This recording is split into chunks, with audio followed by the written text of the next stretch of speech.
how well do you know yourself? What if you learned that you could replace me, myself, and I with my brain? You are your brain. But do you know your brain? Much of what that gray matter does is a mystery to science. It was the hidden workings of your subconscious that made most of your decisions today. And since brains influence other brains, that brilliant original idea you had probably didn't originate in your head. It's enough to give a guy an identity crisis. I'm Seth Shostak. I'm Molly Bentley. Welcome to Big Picture Science, produced at the SETI Institute, where researchers investigate the nature and origin of life. On Big Picture Science, we step back to get the wide-angle view on science and technology, and in this episode, we dive into your hidden brain. Neuroscientist David Eagleman on who or what is really running the show, and why free will may be a myth. And neural engineer Michelle Maharbiz on the future of implanting small sensors that may tell us a lot about our brains and even help prevent disease. Are you ready for brain dust?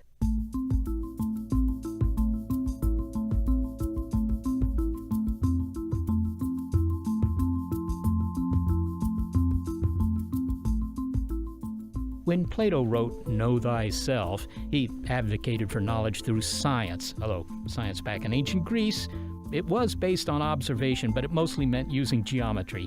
At any rate, Plato would have appreciated this guy. I'm David Eagleman. I'm a neuroscientist at Stanford. Wait, are you certain about that? Yes, that is who I am. Okay, it's funny you should be certain, David, since you're the guy whose brain research has done so much to contribute to our identity crisis. We don't know who we are anymore. Dr. Eagleman says that you are your brain, which is straightforward enough, but he has also provided research that contributes to a long list of why your brain is unknowable, at least for now. Hidden motivations, an impenetrably dense forest of neurons, and the influence from other people's brains may make knowing thyself a real challenge. But you do have to start with your brain and not, say, your little finger. It turns out that from centuries of study, what we found out is that if you damage your pinky in a car accident or you damage a little bit of your liver or something like that, it doesn't change anything about who you are. But if you damage even a very tiny part of your brain, that completely changes you, that changes your risk aversion or your decision making or your capacity to see colors or name furry animals or 100 other things that are seen in the clinic every single day. And that's how we know that the brain is the densest representation of who you are. Okay, so changed my brain, you changed me. Exactly. How do we then understand what our brain is doing? I mean, you've called it a cantaloupe-sized hunk of alien computational material. Sounds like it ought to be of interest to me if it's really alien, living inside our skulls. What tools do we have? We can make pictures of the brain, but you can make pictures of my pancreas. It wouldn't tell me much about my pancreas. Well, that's exactly right. Our best technology is what's called functional magnetic resonance imaging, fMRI. But the fact is it's a crude technology, and it gives us a time-delayed view of the activity in the brain, and it gives us something at an okay spatial resolution, but it's not telling us what we need at the level that we need it, because the brain is made up of 100 billion neurons. Neurons are the specialized cell type of the brain, and every neuron in your brain is as complicated as the city of San Francisco. Every single neuron in your brain has the entire human genome in it. It's trafficking millions of proteins around, and it's connected to other neurons. It's connected to about 10,000 other neurons. So what you have is about 1,000 trillion connections in the brain. And so the best technologies we have don't image things at the level that we really need. So we're really just at the foot of the mountain in neuroscience, trying to figure out what are these completely alien or foreign computations that are happening in there. Well, it sounds to me, I hate to make an analogy to computers. You're probably sick of hearing analogies of the brain to computers. Probably 100 years ago, they'd make analogies to steam engines or something. I don't know what they do. But, looking at the computer, you see all these, little black chips. You see integrated circuits. But that doesn't really tell you too much about how that all works. I mean, the level is too gross. You really want to see what the neurons are doing, right? I mean, is there no way to do that? Essentially, there's no way to do it. We can implant electrodes into the brain, and that requires drilling a hole in somebody's head. This obviously only happens in cases where a neurosurgery is going on. You can lower an electrode into there and hear individual neurons popping off, pop, pop, pop, pop, pop, pop, pop.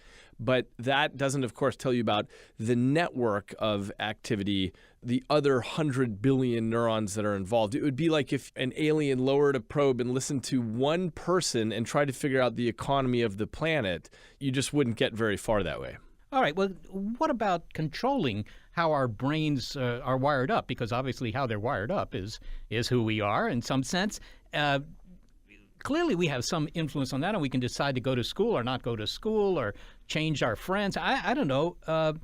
That presumably changes who we are. That sounds like a fairly trivial statement, but it is true, is it not? Well, so this is the question about free will. Do you actually choose the friends you have and where you're going to live and so on? And it's not clear in neuroscience. I mean, this is an unknown question, but suffice to say, it's not clear that we have free will. In other words, if you came to the same fork in the road 1,000 times, if you could rewind history and get you back to that point every time, would you take the same direction?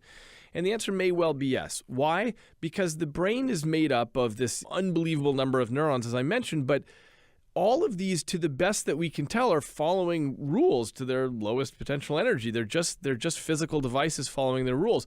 And if that's the case and there's nothing that we're overlooking, then it's a machine that plays out the same way. Now, the machine, of course, is influenced by every conversation that you have, everything you see. So you're constantly changing as a result of that. But the question of whether you can make a choice that is not your neurons just sort of falling into that pattern and what seems like a choice to you is inevitable, that's the part that's not clear. I would say that what is absolutely clear, though, is if there is free will, if it exists at all, it's a bit player in the system. It is the smallest bit of what's going on because we already know that most of what you do and think and believe is generated by, unconscious parts of your brain over which you have no access and no acquaintance. One thing I think about, but probably because I'm compelled to by my subconscious, is, I wish I could add 10 IQ points to my brain, that kind of thing. What about brain training? There are facilities. I've been to one up in San Francisco that, will take a small check from you and have you do a whole bunch of puzzles and say that your brain is now better, that you function better at understanding things, making decisions, whatever. Any truth to that? I mean, does it work? Yeah, Seth, I noticed that you sound about 10 IQ points smarter today than last week. And I don't sound smart today. So, the general answer is this. Your brain is constantly rewiring and reconfiguring itself based on what you're doing. So if you challenge yourself with new things, that is helpful for the brain. There's an analogy to using muscles. The brain is not a muscle, but it's analogous, which is that if you work out and you do a bunch of sit-ups, your abs will be better. Your brain will be better for pushing you through those sorts of exercises, especially if they're novel. The question that exists in the neuroscience community is there transference of that knowledge? So in other words, if you go and you play a game that involves moving a frog across a road and so on, does that actually help you in other tasks of your life? And that's a debated issue right now. So you might be better at video games, a particular video game you've been playing for the last month, but maybe nothing else. That's exactly right. And that's an open question right now. All right. Now, but our brains also reflect our culture. We've discussed that a little bit, what the culture values, what it expects from us. So as you write, our brains are really an extension of the brains around us. I mean, we're not, no brain is an island. So, are we kind of a hive mind without recognizing that we're a hive mind? That's exactly right. I mean, we are each one of us, we're vessels of our own space and time. So that means that we absorb everything about our culture around us and the particular neighborhood you were born in and the year you were born and the culture you're embedded in. All of this stuff shapes who you are. And I was actually just thinking about this yesterday, this issue about what we call brainwashing versus on a large scale what we call culture. I realized there really is no line that we can draw where we say, oh, yeah, that's brainwashing. But your culture, that's fine. That's just you're absorbing what everyone else around you is saying.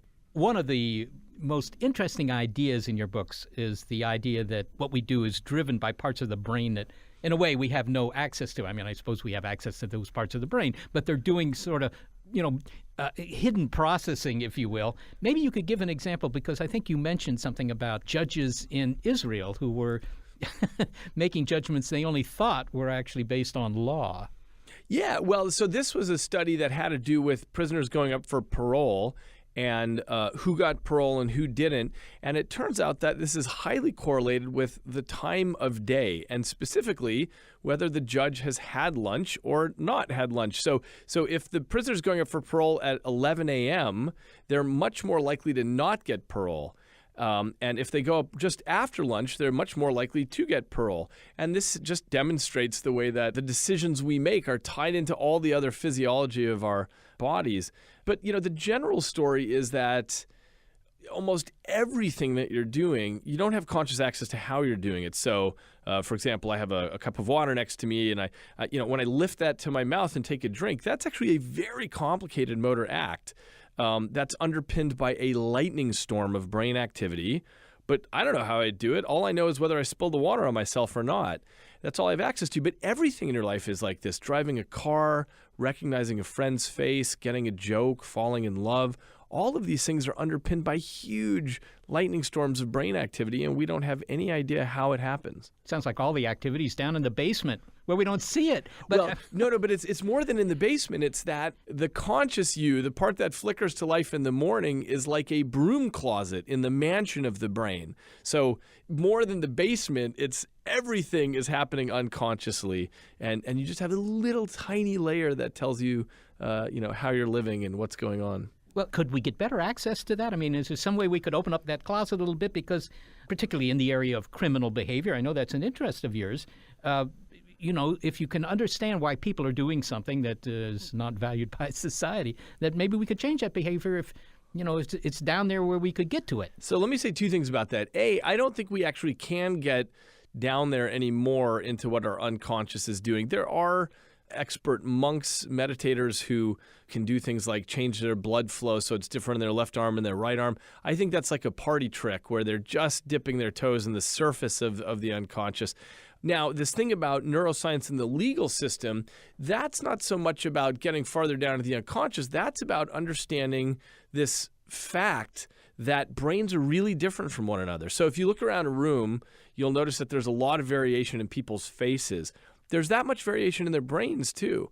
And what modern neuroscience has taught us is really an increasing understanding of the spectrum along lots of different axes that brains live on. So when it comes to the legal system, if you're a judge, you might have a number of people who present themselves in front of your bench during the day, and they've all committed exactly the same crime, but for totally different reasons. This guy over here has schizophrenia. This other guy is a sociopath. This guy over here is tweaked out on drugs.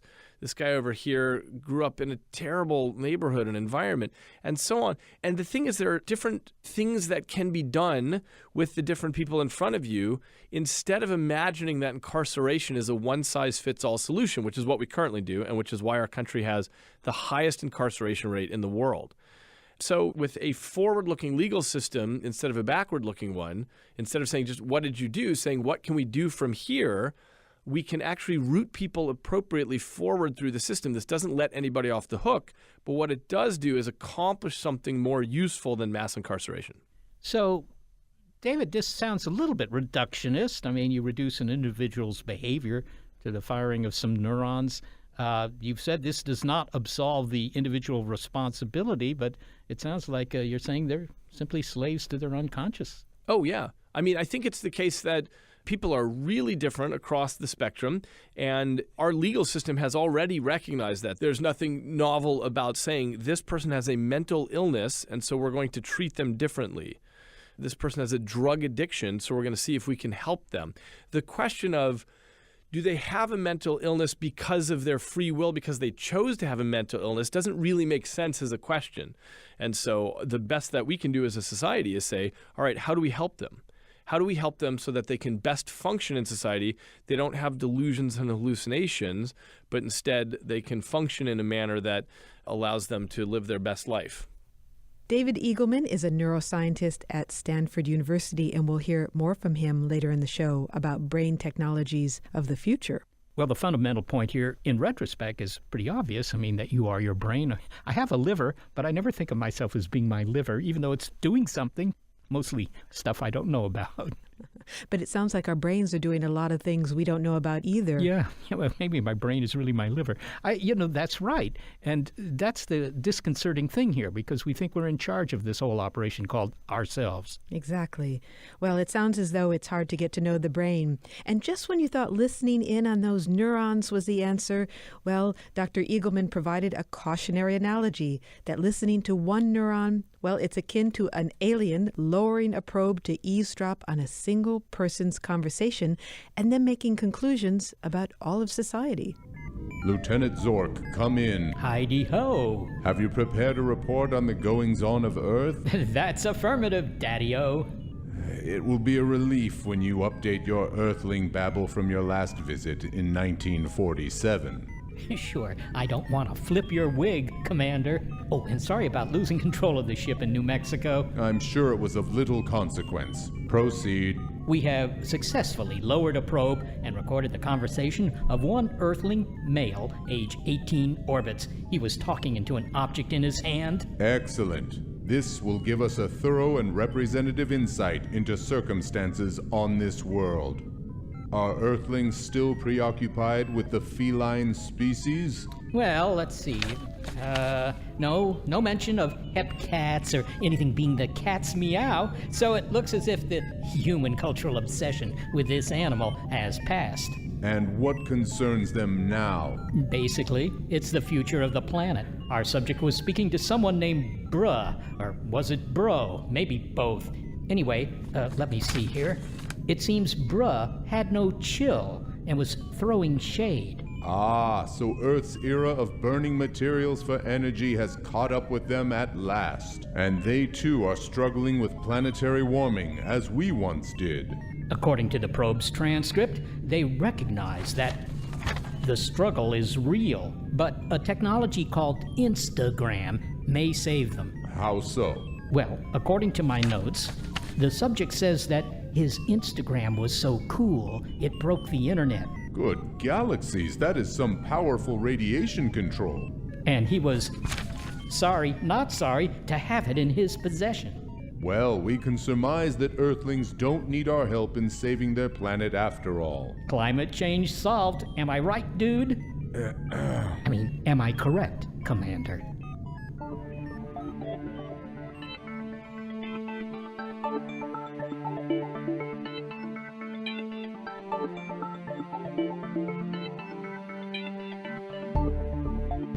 Coming up, what if we got better at listening to individual neurons and listened to more of them? Tiny sensors implanted in the brain and nervous system may tell us what up to now has been unknowable. It's Brain Dust on Big Picture Science.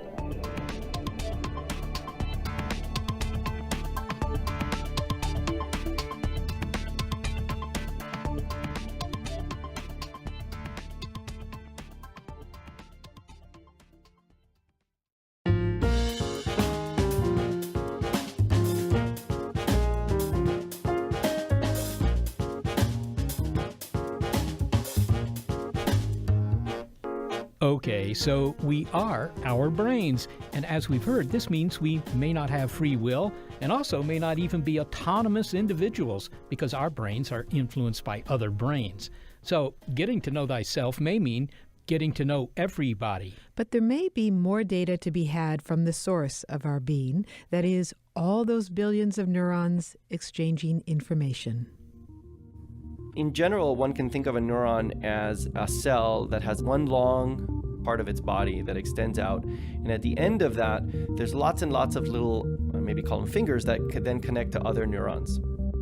And what happens is that a neuron will take signals that are given to it from neurons upstream of it, if you will. And if the right signals are there, a neuron will then fire. What firing means is that ion channels begin to open and close and shuttle ions in and out of the cell. When the signal gets to the end, to these connections to the other neurons, there's what's called a synapse. The synapse will release chemicals that signal to the next neuron down the line, whether it should fire or not fire. And all that firing is enabled by those ion channels, the places where the neuron pumps charged molecules, ions, in and out, so that the brain cells are always loaded and ready to fire. Dr. Maharbiz and his team at the University of California, Berkeley, have designed small implantable sensors to measure electrical signals in the brain and the peripheral nervous system. The tiny sensors are called neural dust or brain dust. Okay, first question, how do you get the sensors into the body? Do you have to open up the brain? For implants that are destined for the brain, and that's work that's going on right now in the lab, there's a number of approaches.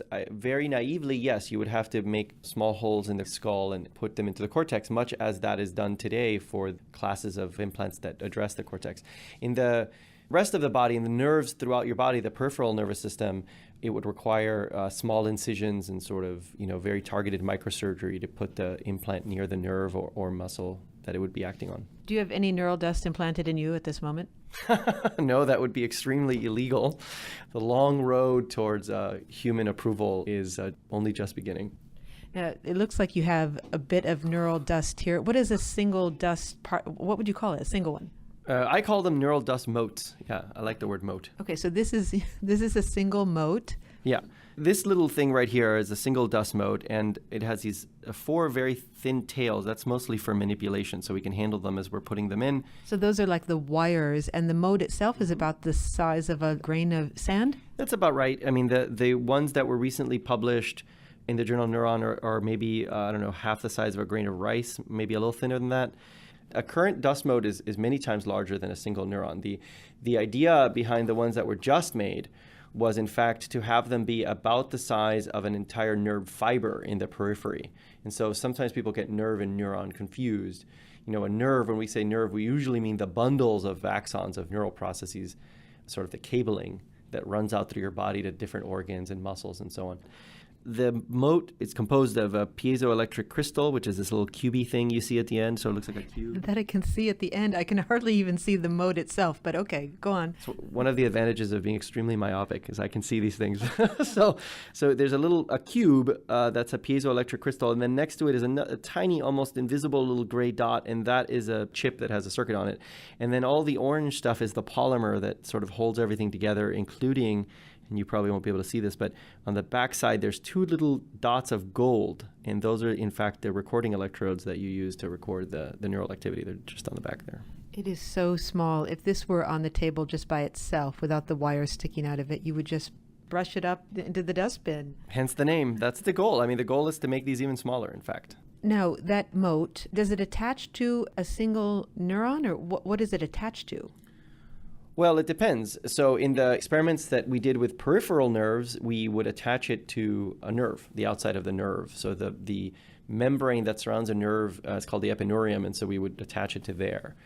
For experiments where you're trying to record from the central nervous system, and these are just beginning, right, to be clear, what you do is you, in fact, push the implant very close to the cortical surface, or you push it into the cortex. And so that what you're doing there is sort of coming down into the tissue and getting stuck in the fibrous material that is the cortex.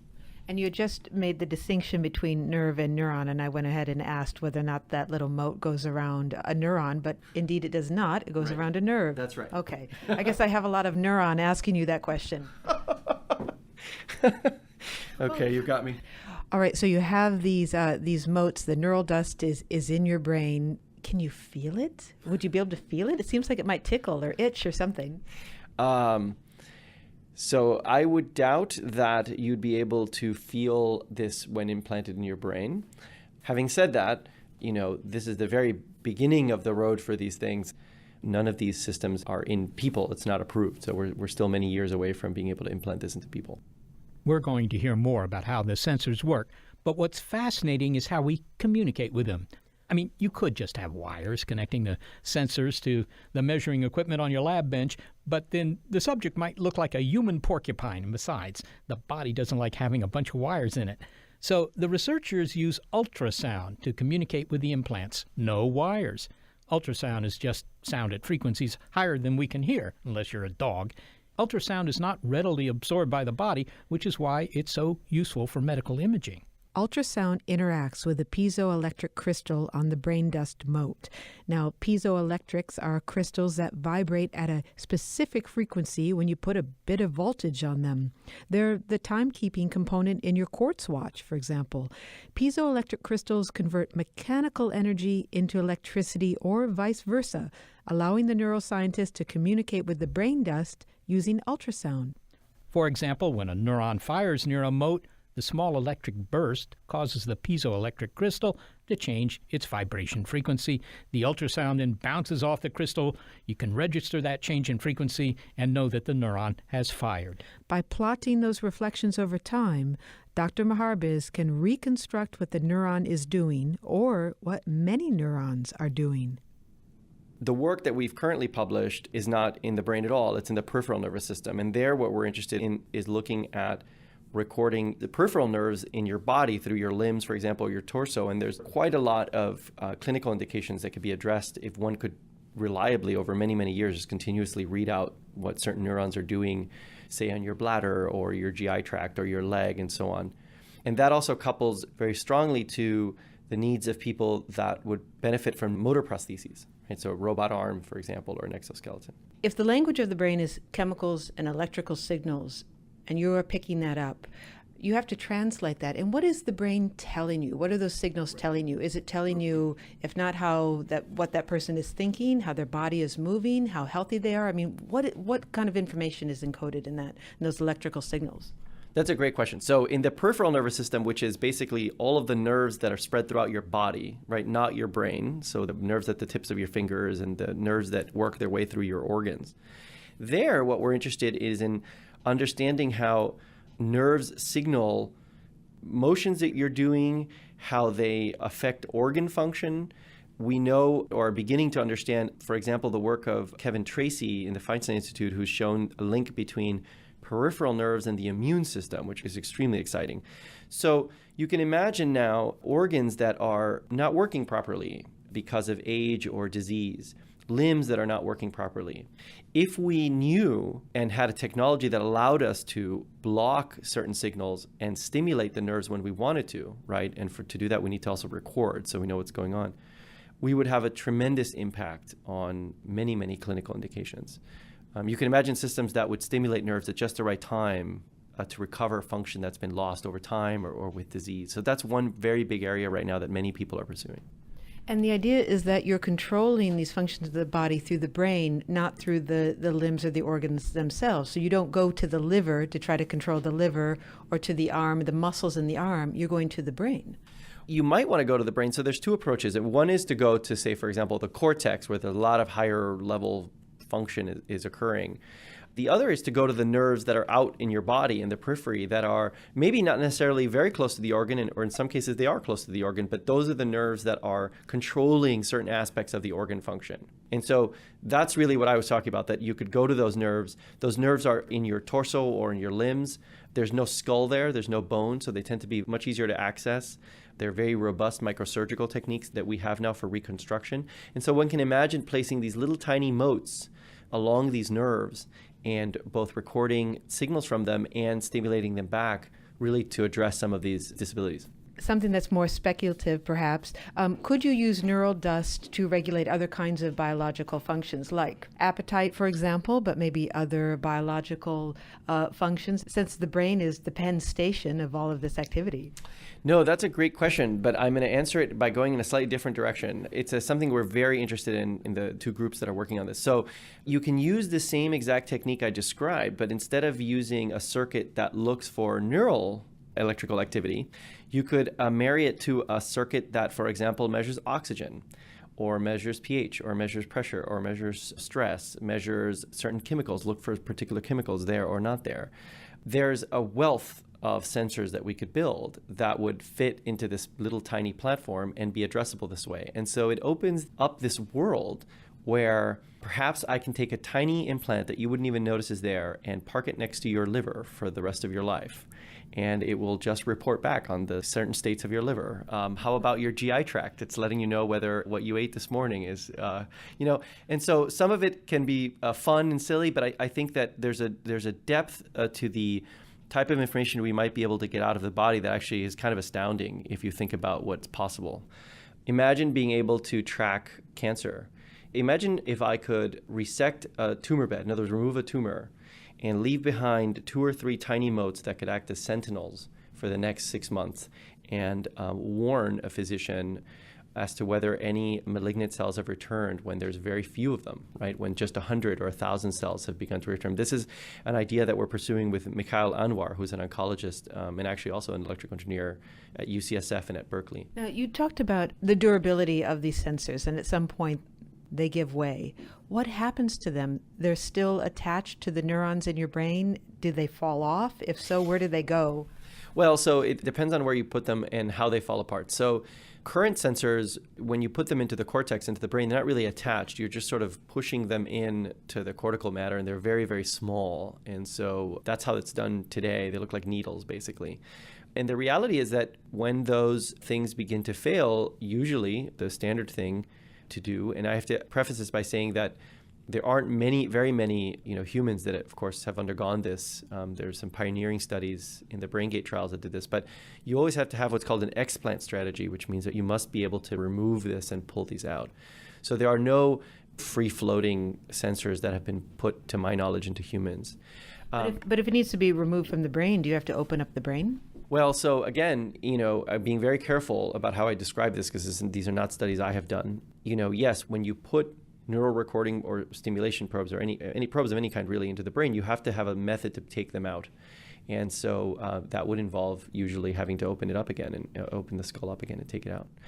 Now, in the periphery, that's easier, of course, because there's no skull. So you still have to have a strategy by which you would have to remove them if you had to do that. Now, if 2 people were standing side by side and they each had neural dust in their brains, I think you know where I'm going with this, would there be interference between the signals, or could one neural dust grouping talk to the other neural dust grouping? I'm not sure how to phrase that.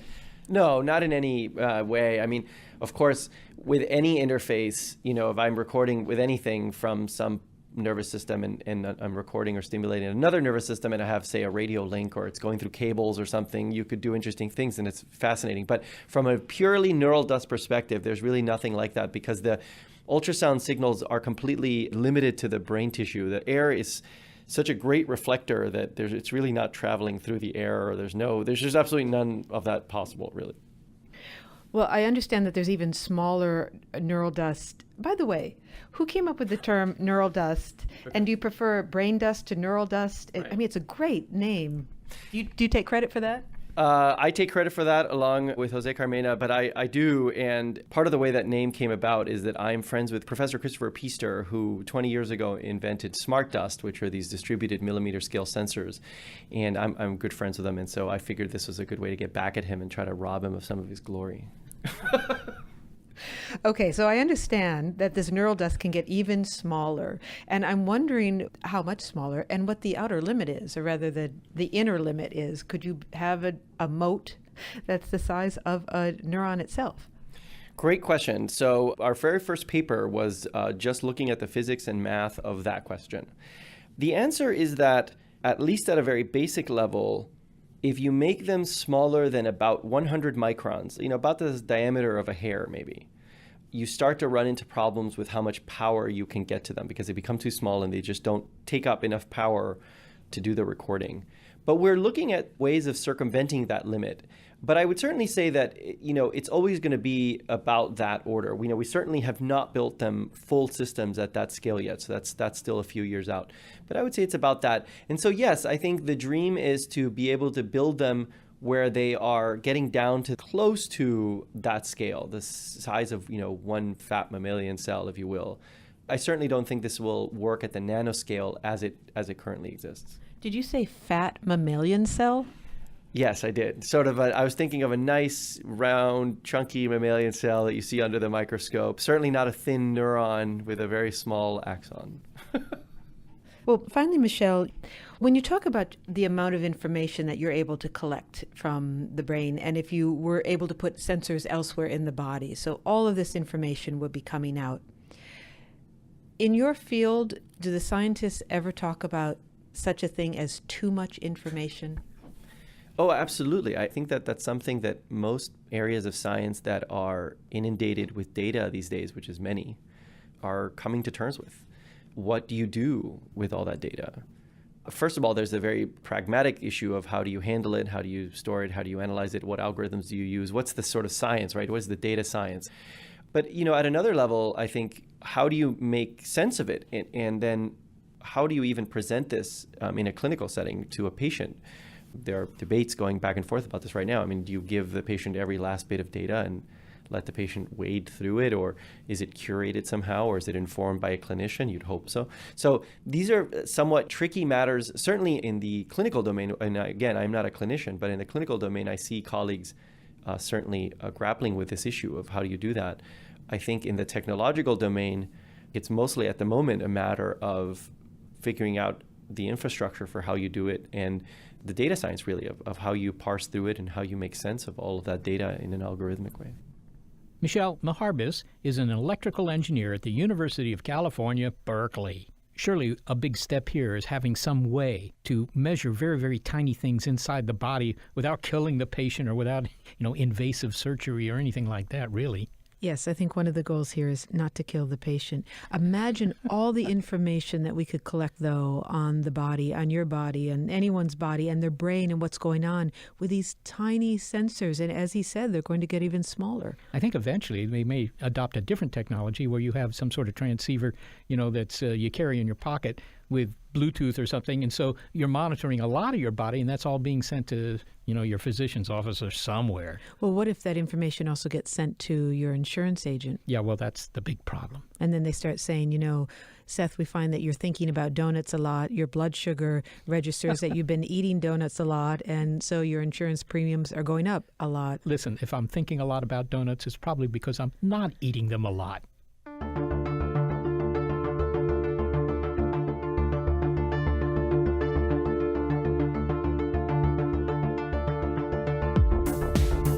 Next, could our identities be reduced to the sum of all those neural firings? David Eagleman on the future of uploading your brain into a computer. It's Brain Dust on Big Picture Science.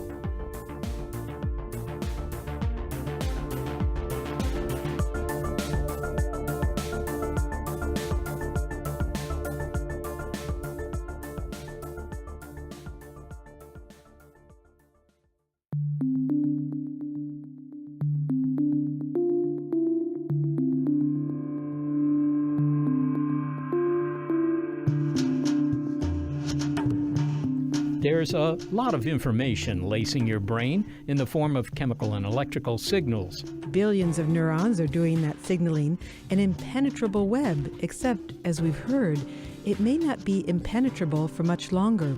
Using sensors or other technology, we may be able to decode those brain cell messages. Now, Michelle Maharbis will tell us that doesn't mean we're on the verge of reading minds. None of this is going to record anyone's thoughts. And the first reason is, the simple reason, is that we are not putting in billions of these things into the brain. We're putting dozens of them, eventually, with the aim of using them to drive prosthetics. But at a more philosophical level, I don't think we have any notion of how thoughts are encoded. And so certainly I don't think we would be able to in any way back out anyone's thoughts with this kind of implant. But we don't have to read minds to make extraordinary advances in our understanding of the brain. And if we eventually figure out what's going on, we might be able to replicate those goings-on in a computer. If we did that, if we built a simulated you, well, we might not need you in your biological form. To know thyself becomes just a matter of printing out some ones and zeros. It's a very long printout, but still. Now, we heard earlier from neuroscientist David Eagleman about the many ways the brain is hidden from us. Now he addresses where future technologies that may shed light on the brain could take us, beginning with that brain dust. So this is a great interest of mine, is the future of neurotech. And I think neural dust is one of the best candidates that we have. The idea is that you have a bunch of very tiny little devices that get put in the bloodstream, and they will eventually position themselves over the surface of the brain. What this gives us is better read and write capabilities for the brain. So right now, our capacity to read brain activity is extremely crude. We can do things on the outside, like electroencephalography, EEG, or we can peer non-invasively into the inside of the brain with things like fMRI. But these technologies are very crude. So what we really want to get to is where we can measure hundreds of thousands or millions of neurons all at the same time and see what's going on. And neural dust, as an example, will be able to get us there, should be able to. So this is one of the paths forward in this. But is it just a passive technology where it allows you to understand more about the brain? It isn't active in the sense that you can send the neural dust some sort of a data stream and say, do this and get this person to behave this way. To my knowledge, either the current version or the next version of neural dust will be able to send a little zap also. So you can not only read from it, but you can send signals to the brain that way. And I think that's the inevitable future, is being able to read and write to the brain with high resolution. And this may be 10 years off, it may be 50 years off, but that's where we're heading. Well, you've written about many other technological applications and that we're apparently moving to customize our neurobiology. So when you say that we will have more in common with our Stone Age ancestors than our near future descendants, I mean, what do you mean by that? I mean, what it means to be a human is going to change dramatically and quite rapidly. So it may be that the kind of humans that you and I are right now ends up being something that our great-grandchildren don't really understand. Look, for example, in our back pockets, we all have access to the entire knowledge base of humankind, and that makes us really different than a generation ago.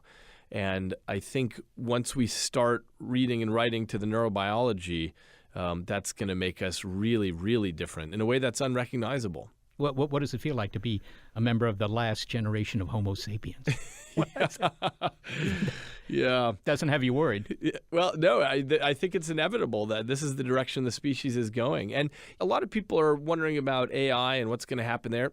And it may be that in retrospect, our purpose on the planet here was to ignite this next spark of electronic beings that take over the galaxy, and our evolutionary story ends soonish, and it's this next generation of machines that really takes over the next step. It's like telling the trilobites, you're just a stepping stone to Homo sapiens. That's right. I don't know how I'd make them feel, but you probably couldn't tell that.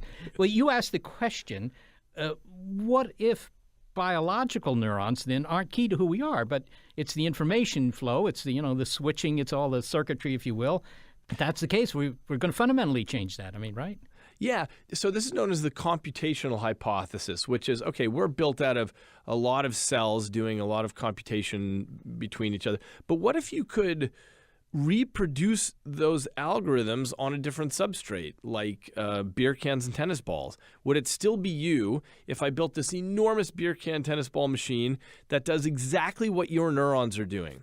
And I said, hey, Seth, how you feeling there? And you said, a little cold, but otherwise doing fine, and so on.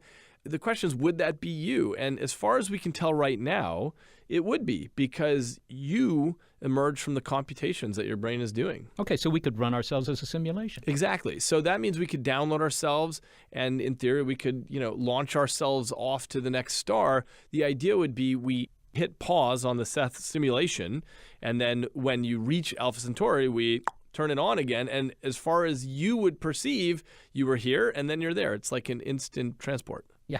Well, I like the idea of being instant. Otherwise, it's going to get very tedious eating all those peanuts for 4.5 light years. So it's the computation, not the computer, it sounds like. So, David, here's the big question of the 21st century, in my opinion, maybe in yours too. Can we eventually build machines? I mean, just let's short circuit all that soft, squishy protoplasm. Just get rid of that and just obviate the brain altogether. Or is there something semi-miraculous about what's going on between our ears, as some people maintain, that you can never actually simulate, what humans can do cognitively? I think this is pure speculation right now. When people say that there's something else that's special about humans, we just don't know. We don't have enough data to know. All of the evidence points us in the direction, I think, that we should be able to replicate this. And as I said, the reason is that, it's physical stuff that we're made out of. It's a lot of it. It's an extremely complicated configurations. We haven't even scratched the surface of the algorithms that are being implemented there. But what we're moving towards is being able to eventually, scan the entire human brain, replicate the whole thing in a computer, it's a long way off. It's maybe a few decades off, but that's not so long. Yeah, it's not so long. And at that point, we will be able to answer definitively, is this everything? I mean, it's the same question about your computer. If you replicated all the circuitry and so on in a second computer, would there be something special about your computer that's not capturable? And the answer is no. So we'll see how that turns out. Well, all I can say is that if we can do that, if we could replicate the behavior of a human brain in a machine, then we could have the synthetic intelligence design its own successor, which would design its successor and so forth. Unlike for Darwinian evolution, this intelligence would it would improve incredibly quickly. That might put you out of a job. But on the other hand, that would put all of us out of a job, wouldn't it? Well, thank goodness we'd be out of a job. We'd get to see the great scientific hypotheses get hypothesized and then proven all in 5 seconds, and we'd sort of know the answer to what's going on, and then we could just relax and do whatever we're doing, mountain bike or garden or whatever one likes to do. Well, that's certainly a rosy future. David Eagleman, thank you so very much for speaking with us. Thank you, Seth. David Eagleman is a neuroscientist at Stanford University, and he is the author of The Brain, The Story of You. Well, the story of you, I mean, that could have been the title of the show, really, because we're talking about what we are, our brain. And one of the more astounding things, even though we've known about it a little while, but that so much of our brain activity is below our level of consciousness. And everything that you said now, what I'm saying right now, who knows what is really generating that? I mean, according to David Eagleman, it could be other people. It could be the subconscious. We don't really know what's driving our thoughts and our actions. Yeah. I thought that the example of the judges who, of course, had different opinions in the morning and the afternoon, depending whether it was before or after lunch, that's a little bit scary, and obviously in the legal field. But I mean, just in general, my daily life, thinking that while I'm trying to be a rational kid, I'm not, Okay, so we have this idea that the brain is hidden from us. However, it's still early days in brain research, and we've heard about the suite of new technologies that are coming that may help us understand what actually is going on. Dr. Maharba's brain dust may tell us about what's going on in the brain and the central nervous system, but also the ability to perhaps one day hook the brain up directly to prosthetics. He didn't expand on that, but that is one of the ideas he mentioned, so that you'd be able to control prosthetic arms or legs with your mind. Yeah, it's a very controversial thing. We understand how our kidneys work more or less, how our liver works, all the other organs of our body. We kind of understand it, so we can simulate them with mechanics or electronics or in a computer. But our brain, that's the one organ that we haven't quite figured out. And there are plenty of people who will opine that you're never going to really figure it out. You're never going to be able to say, no, whatever the brain can do, including writing great poetry or whatever, is something we could simulate in a computer. Well, David Eagleman would disagree that we'd never be able to do that. And I thought some of his predictions of one day uploading ourselves into a computer, and then that question, is that you? It's hard to believe that would be you. Yeah. Bunch of ones and zeros. Yeah, but I think I would insist on an uninterruptible power supply so that I don't, evaporate from the planet in a hard disk failure. Right, so the generator goes down and poof, there goes Seth. Yeah, along with who knows how many others. That's right. That's not a good thing. I want backup.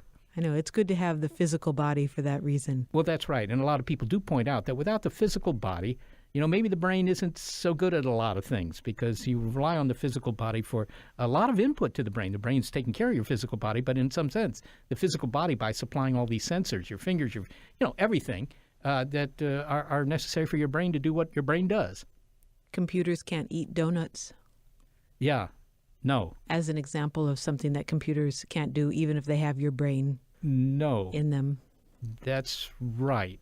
I'm saying hold on to the physical self for a while, a little bit while longer. Just for the sake of the donuts?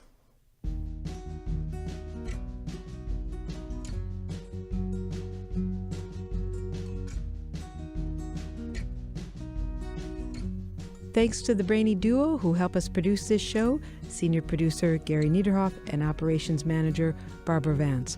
Also thanks to vocal appearance by Leo Taranta Slack. Thanks also to financial support from Rena Shulsky-David and Sammy David, and to the William K. Bowes Jr. Foundation. Big Picture Science is produced at the SETI Institute, a nonprofit scientific and education organization whose scientists study the origin and nature of life including scanning the skies with our Allen Telescope Array. And a big thanks also to our listeners. Your ears have been attuned to the Big Picture Science episode, Brain Dust. If you'd like to hear more episodes, well, you'll find them in our archive at bigpicturescience.org. And if you're a podcast listener but prefer listening to over-the-air radio because you like to think you're in control of your actions and want to buck the trend, check out the listing on our website of radio stations that carry the program. And if your local station is not on that list, well, consider letting them know you like the show. And to reach us directly with your comments, record your neurons activity, throw in some faint praise, and email the file to bigpicturescience@seti.org. Hope that's not a long list of ones and zeros.